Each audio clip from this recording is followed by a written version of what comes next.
안녕하세요. 감사의 씨앗입니다. 오늘은 아이가 하원하고 왔을 때 어떻게 맞아주면 좋을지에 대해서 영어로 얘기하는 방법을 제가 준비를 했어요. 아이가 하원을 하고 왔을 때 엄마가 큰 미소를 지으면서 너무 반가워, 너무 보고 싶었어 라고 얘기를 한다면 아이가 얼마나 기분이 좋을까요? 그러면 분명히 아이도 우리 엄마가 이렇게 나를 좋아하고 있었구나, 우리 엄마가 이렇게 나를 기다리고 있었구나 하는 기쁜 마음을 가질 수 있을 거예요.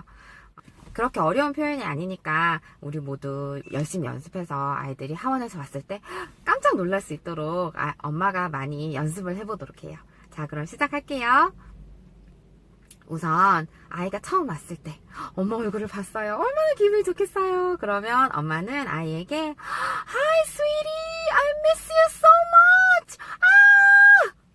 이렇게 크게 오버해서 얘기를 해주세요. 그러면 아이도 엄마가 이렇게 나를 반가워하다니 나도 엄마가 너무 반가워 하는 마음이 들 거예요. 그때는 엄마가 영어로 얘기를 하든 한국어로 얘기를 하든 엄마의 표정을 보면 아이가 다 알 수 있으니까 엄마가 얼마나 자기를 기다리고 좋아하고 사랑하고 있는지를 알게 될 거예요. 그러면 기쁜 마음으로 아이를 크게 한번 안아주세요. 엄마 한번 안아줄래? Please give me a big hug. 그러면서 아이를 크게 안아주세요. 그러면 그게 무슨 뜻인지를 모르더라도 아이는 엄마를 한번 꼭 안아주게 될 거예요. 그렇게 영어는 특별히 언어로서가 아니더라도 엄마의 표정이나 말투, 그리고 엄마가 얼마나 오버를 해서 아이에게 표현을 하는지에 따라서 아이가 받아들이는 게 긍정적으로 받아들이는지 부정적으로 받아들이는지가 판가름이 나거든요. 그래서 엄마가 박수도 많이 치고 그리고 아이가 해주는 거에 대해서 긍정적인 반응을 많이 보인다면 아이도 영어에 대해서 나도 할 수 있어, 내가 이렇게 얘기했을 때 엄마가 이렇게 반응을 하는구나, 엄마가 이렇게 기뻐하니까 나도 좋다 하는 생각이 들어서 아이도 크게 영어에 대해서 싫어하거나 거부감을 느끼지 않을 거예요. 조명이 너무 어두운 것 같아서 뒤에 것도 같이 켜고 해볼게요. 두 번째로는 아이가 이제 어린이집에서 왔으니까 어린이집에서 어땠는지 너무 궁금하잖아요. 아이가 얘기하지 않더라도 엄마가 이야기를 이끌어낼 수 있는 방법으로는 How was your day? 오늘 어땠어? 오늘 어린이집에서 어땠어? 라고 물어볼 때는 How was your day? 라고 물어보면 돼요. 아이가 대답을 하려고 할 때 내가 영어로 어떻게 대답을 해야 되지? 이건 어떻게 표현할까? 라는 걸 모르는 경우도 있잖아요. 그리고 아이가 아직 어릴 경우에는 한국말로도 무슨 말인지 잘 못하는 경우가 많아요. 그럴 때는 대답을 쉽게 할 수 있는 질문을 엄마가 다시 돌려서 해주는 게 좋아요. 예를 들어서 점심은 어땠어? How was your lunch? 점심은 어땠어? How was your lunch? 물어보거나 What side dish did you like? 어떤 반찬이 맛있었어? 라고 물어보면 아이가 나는 엄마 이게 맛있었어요, 저게 맛있었어요 얘기를 하겠죠. 그렇게 한국말로 얘기를 하더라도 괜찮아요. 그럴 때는 엄마가 다시 한번 영어로 얘기를 해주면 아이가 다음에 얘기할 때 엄마가 호박은 zucchini 라고 얘기를 했었지, 엄마가 계란은 egg 라고 얘기를 했었어 라는 걸 기억을 해서 훨씬 더 자연스럽게, 아니면 그렇게 말을 하지 못하더라도 머릿속에서 한 번 더 생각할 수 있는 기회를 주는 거기 때문에 처음부터 아이가 영어를 말을 하지 않는다고 왜 너는 영어로 얘기하지 않니? 영어로 얘기를 해야 엄마도 영어로 얘기를 하지, 이렇게 부담은 주지 않으시는 게 좋아요. 그냥 엄마가 영어로 얘기하는 걸 아이가 부담스러워하거나 싫어하지 않는다면 엄마가 계속 영어로 얘기를 해주면 듣다가 보면 자기도 영어로 얘기를 할 수 있겠다는 생각이 들 때, 그때는 말리더라도 하지마 라고 얘기를 해도 영어로 얘기하는 날이 있을 거예요. 걱정하지 마시고요. 엄마가 열심히 연습해서 아이에게 영어를 많이 들려주세요.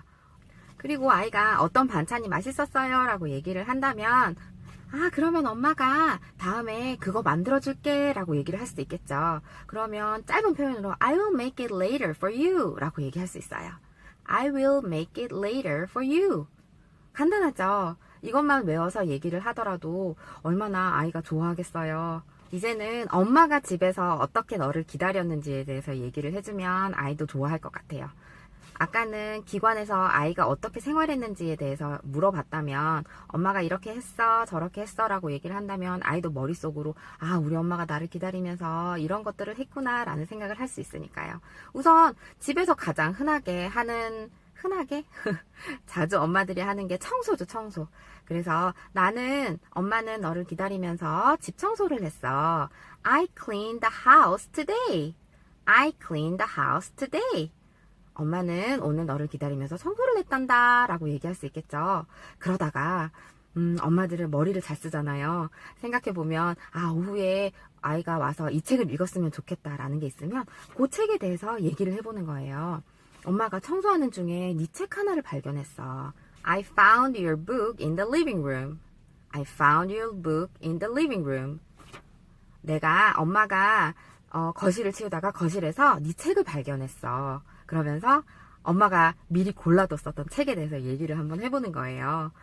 그 책이 뭔지 아이가 궁금해한다면 그 주제에 대해서 얘기를 해보는 거예요. It is about the dinosaur. Can you guess what it is? 그건 공룡에 관한 책이야. 무슨 책인지 알겠어? 이렇게 한번 물어봐 준다면 아이가 집에 가서 그 책을 빨리 읽고 싶다는 생각이 들지 않겠어요? 아들인 경우에는 dinosaur, 여자인 경우에는 우리 딸은 그렇게 공주를 좋아하더라고요. 그래서 dinosaur 대신에 princess라고 넣어주면 되겠죠. It was about princess. 혹은 it is about princess. Can you guess what it is? 라고 물어보면 좋겠죠. 그러면 아이가 집에 가서 그 책을 읽고 싶어요 라고 얘기를 한다면 I put the book on the table. Let's read it together. 이렇게 얘기를 해주면 좋을 것 같아요. I put the book on the table. Let's read it together. 이렇게 얘기를 해주면 아이가 집에 가서 그 책이 뭘까? 혹은 엄마 나 그 책 알아요. 그 책 집에 가서 읽어줄게요. 라고 얘기를 할 수 있을 거예요. 그러면 아이가 집에 가서 엄마에게 책을 읽어줘야지, 엄마랑 같이 책 읽어야지 하는 생각에 훨씬 더 발걸음 가볍게 집으로 갈 수 있을 거예요. 지금까지 큰 표현 3가지를 배워봤는데요. 첫 번째는 엄마는 네가 와서 너무 좋아. 엄마는 너를 너무너무 그리워했거든. 엄마한테 와서 한번 안아줄래? 라는 표현이 있었어요. Hi sweetie, I missed you so much. Please give me a big hug. 라고 얘기를 한다면 아이가 와서 와락 안아줄 거예요. 그리고 두 번째로는요. 오늘은 어린이집에서 어땠어? 오늘은 유치원에서 어땠어? 라고 물어보는 표현이었죠. How was your day? 그리고 밥은 어떻게 먹었는지 라고 물어보고 싶다면 How was your lunch? Did you eat a lot? 이런 표현까지도 같이 붙이면 좋겠죠. 그리고 무슨 반찬이 맛있었어? 라는 표현도 있었죠. What side dish did you like? 라고 물어보면 아이가 엄마 나는 호박이 맛있었어요. 엄마 난 두부가 맛있었어요. 얘기를 할 거예요. 그러면 거기 연장된 표현으로 Okay, then I will make it for you later. 이라고 얘기를 할 수 있을 거예요. 그리고 세 번째로는 엄마는 너를 기다리면서 청소를 했어. 엄마가 했었던 일에 대해서 설명을 해주면 아이도 우리 엄마가 집에서 이런 일을 하시는구나 라고 생각을 할 수 있겠죠. 그리고 조금 속임수를 쓴다면 읽히고 싶은 책을 아이에게 넌지시 얘기를 해주는 거예요. I cleaned the house today. I cleaned the house today. 내가 오늘 집 청소를 했거든. I found your book in the living room. 엄마가 책을 하나를 발견했어. It is about dinosaur. Or it is about the princess. 그게 공룡에 관한 책이야. 그게 공주에 관한 책이야. 라고 얘기를 한다면 아이가 얼른 집에 가서 그 책을 읽고 싶어 하겠죠. I put the book on the table. 내가 그 책을 테이블 위에 올려놨어, 엄마가. 우리 같이 읽어보자. Let's read the book together. 엄마랑 같이 그 책 읽어보자. 라고 얘기하는 표현까지 배워봤어요. 엄마표 영어를 할 때는 엄마가 가장 쉽게 입에서 나올 수 있게 하는 게 중요하거든요. 그래서 긴 문장을 많이 외우기보다는 짧은 문장을 여러 번 얘기하고 그리고 반복해서 얘기하는 게 중요해요. 그래야 아이가 훨씬 더 친숙하게 받아들일 수 있거든요. 엄마가 여러 번 얘기를 하는데 이 상황이 이런 상황이구나 라는 걸 받아들이면 아이도 훨씬 더 입 밖으로 내기가 편하고 그리고 엄마가 얘기를 하면 아이도 얘기를 하는 분위기가 만들어지니까 문답 형식으로 영어로 짧게 얘기를 해본다면 아마 엄마표 영어 시작하는데 크게 어려움은 없으실 거예요. 그러니까 너무 긴 문장으로 그리고 아이가 완벽하게 영어를 말하기를 바라지 마시고 아이가 한국말로 하더라도 엄마가 영어로 다시 한 번 더 얘기를 해준다면 아이는 언젠가는 분명히 영어로 말을 하는 날이 있으니까 우리 조금 더 기다려주기로 해요. 그러면 저는 다음 시간에 또 유용한 정보를 가지고 돌아올게요. 혹시 원하시는 시퀀스 텔링이 있거나 아니면 이런 상황에서는 어떻게 얘기하나요? 라는 게 궁금하시면 아래에 있는 댓글란이나 아니면 블로그로 연락주세요. 감사합니다. 다음에 또 뵐게요. 감사의 시간이었습니다.